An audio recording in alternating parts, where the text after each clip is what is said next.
ایک شکاری نے کنڈی میں گوشت کی بوٹی لگا کر اسے دریا میں پھینک دیا۔ ایک مچھلی اسے کھانے دوڑی، وہیں ایک بڑی مچھلی نے اسے روکا اور کہا اسے منہ نہ لگانا، اس کے اندر ایک چھپا ہوا کانٹا ہے جو تجھے نظر نہیں آ رہا۔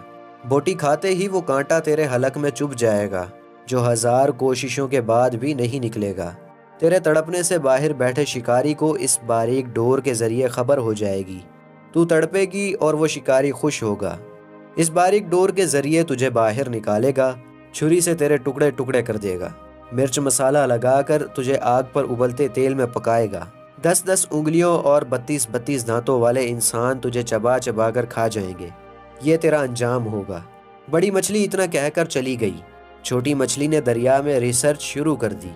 نہ ہی شکاری، نہ آگ، نہ کھولتا تیل، نہ مرچ مسالہ، نہ ہی 10 انگلیوں والے اور 32 دانتوں والے انسان۔ اس کی ریسرچ میں کچھ بھی نہیں تھا۔ چھوٹی مچھلی کہنے لگی، یہ بڑی مچھلی ان پڑھ جاہل، پتھر کے زمانے کی باتیں کرنے والی، کوئی حقیقت نہیں اس کی باتوں میں نے خود ریسرچ کی ہے، اس کی بتائی ہوئی کسی بھی بات میں سچائی نہیں ہے۔ میرا ذاتی مشاہدہ ہے، وہ ایسے ہی سنی سنائی نام نہاد کی غیب کی باتوں پر یقین کرتی ہے۔ اس ماڈرن سائنسی دور میں بھی پرانے فرسودہ نظریات لیے بیٹھی ہے۔ چنانچہ اس نے اپنے ذاتی مشاہدے کی بنیاد پر بوٹی کو منہ ڈالا، اور پھر کیا ہونا تھا؟ کانٹا چبھا، مچھلی تڑپی، شکاری نے ڈور کھینچ کر اس کو باہر نکالا، اور آگے بڑی مچھلی کے بتائے ہوئے سارے حالات سامنے آ گئے۔ معزز ناظرین، یہ چھوٹی کہانی بتانے کا مقصد یہ ہے کہ ٹھیک اسی طرح انبیاء علیہم السلام اور علماء کرام نے انسانوں کو موت کا کانٹا چبھنے اور اس کے بعد پیش آنے والے سارے حالات و واقعات تفصیل سے بتا دیے ہیں۔